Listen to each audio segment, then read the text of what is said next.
Hello everybody, this is Gregory with 5-Minute Catholic Apologetics and Living, where 5 minutes of your time may get you to the divine.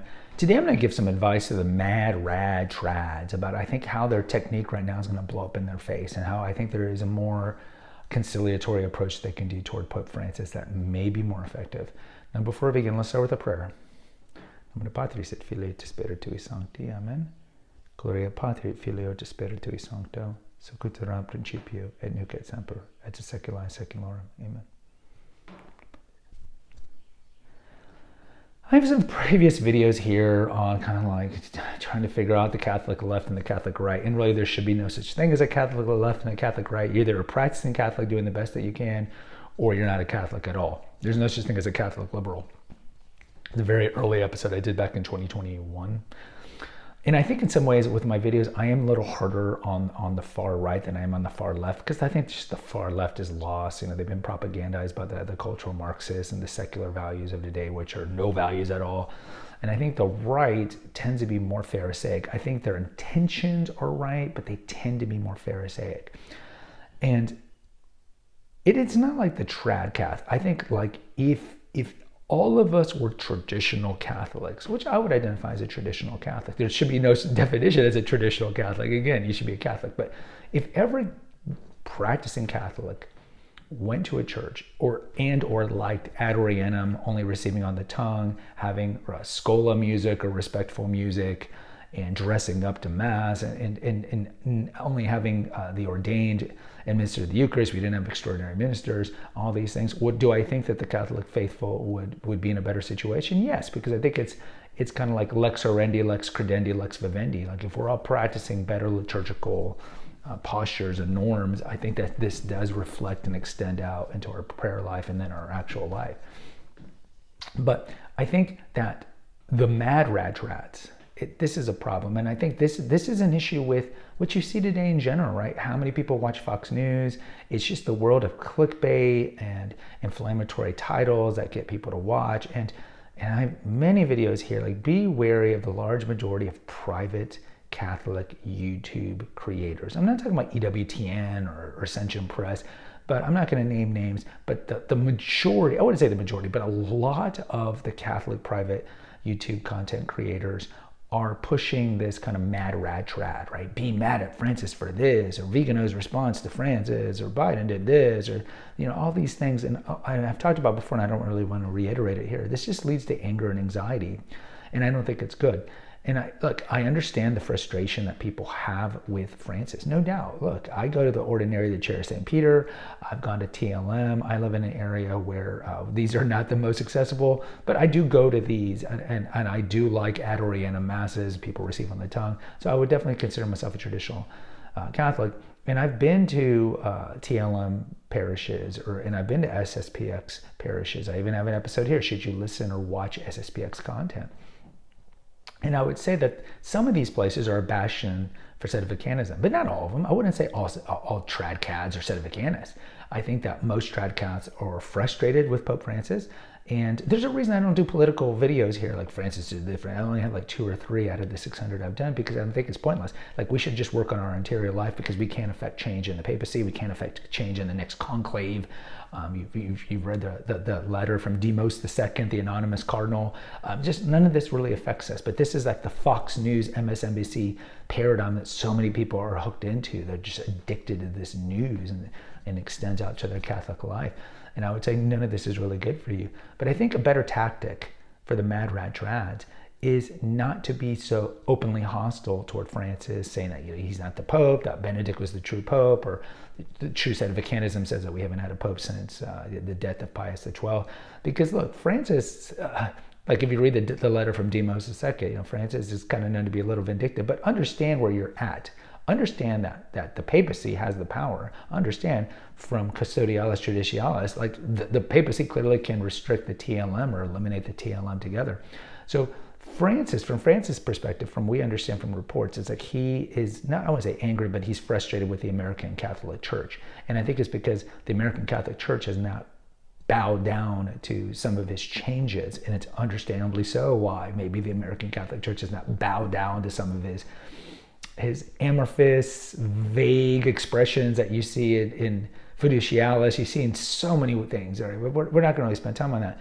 But if he perceives the American Catholic Church, and not to mention the American Catholic Church is quite wealthy, but if he perceives the American Catholic Church as being sedevacanist, especially in the ordinary of the Chair of St. Peter, but certainly in the TLMs, how does that benefit these people that are in these churches? It's not. So I would tell you that the approach of becoming more strident, more vociferous, and more just openly anti-Francis and or sedevacanist is ultimately going to be a poor strategy and policy to pursue, because Francis has at any point can just ban the Latin Mass. He could do that.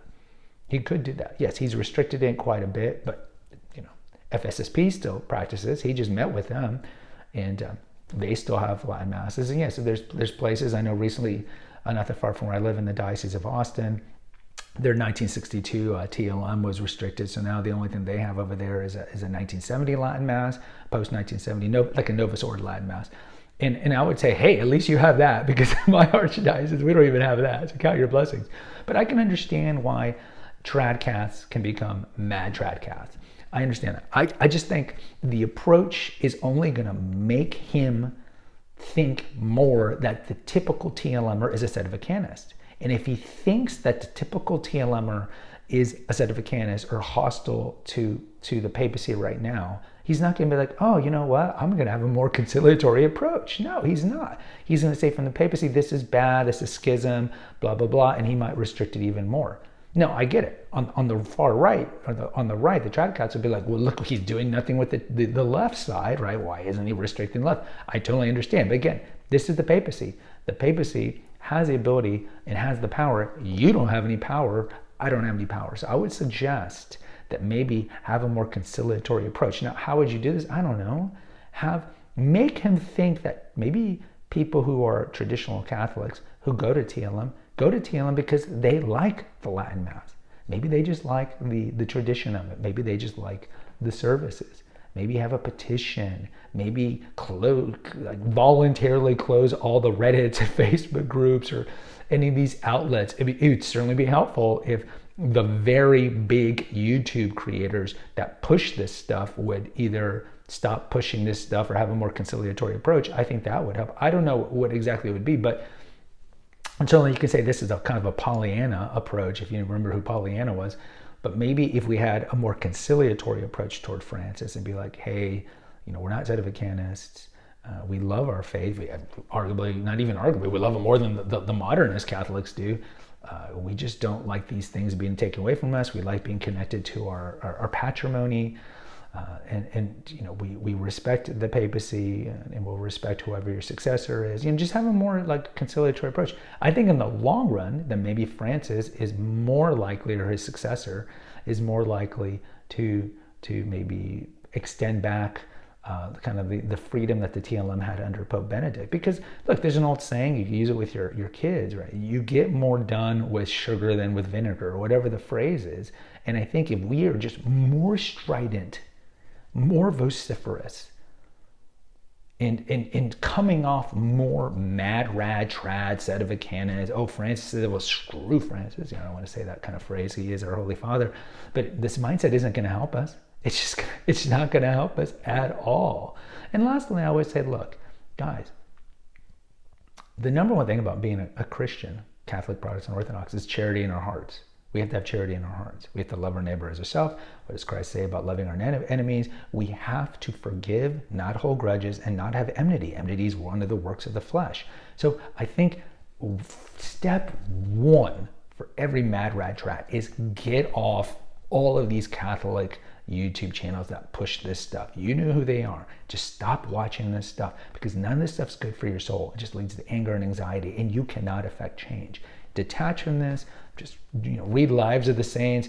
Go to YouTube channels that have sermons, some things that edify your faith, that make you be a better Christian. And I would tell you, feeding this mad rat trust, it's not making you a better person. It's making you Pharisaic. It probably makes you judge every other Catholic as being less Catholic as you. And all this is not good, because love is the greatest of the theologic virtues, as St. Paul says. Love, charity, and having charity in our hearts toward everybody, including the Pope, including maybe the pastor that you don't like, including everybody in your life. That is the goal. That is the goal, is not to have hatred, jealousy, enmity in your heart. And if you have these things in your heart for people in your life, you need to purge it. We need to purge it. So guys, a little friendly advice, post in the comments. I'm sure many of you will disagree with me because you're mad rad trads and you want to trench down. And I think this is just a very poor strategy. Guys, post in the comments. Until next time, take care, God bless, and pray.